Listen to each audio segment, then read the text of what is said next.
Hi there, my name is Robbin Degeratu and I'm a librarian at Center County Library and Historical Museum, and today I'm going to share the new recipe challenge.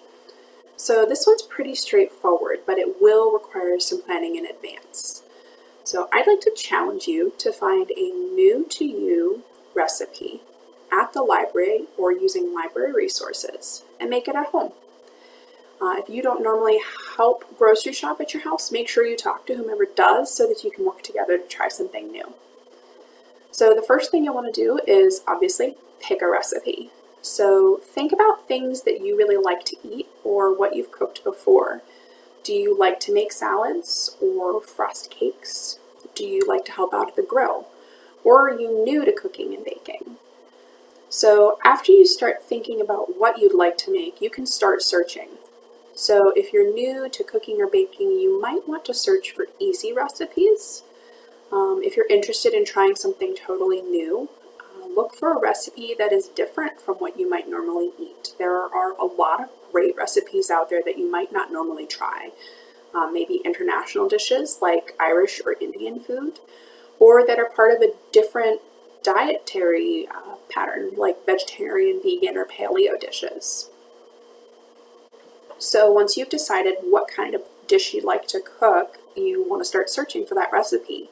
So our libraries have lots of cookbooks available for checkout.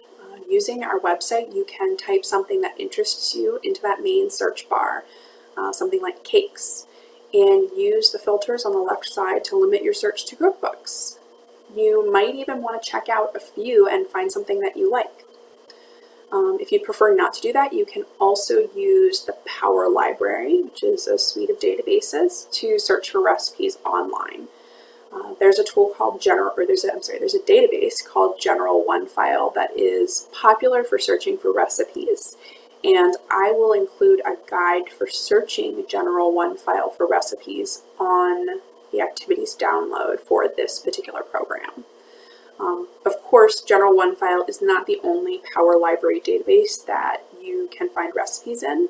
That's just the one that I usually recommend people start with because it has lots of cooking magazines in the database. Once you've got your recipe and you've got your ingredients, all that's left to do is cook or bake.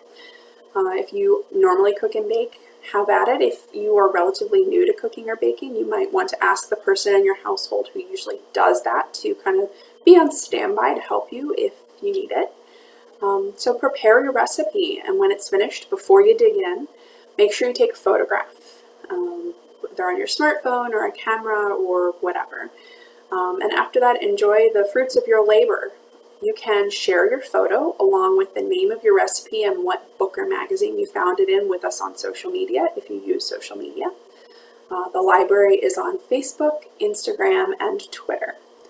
If you don't use social media, you can also email it to me if you'd like. I'll include my email address on the download sheet for this particular program.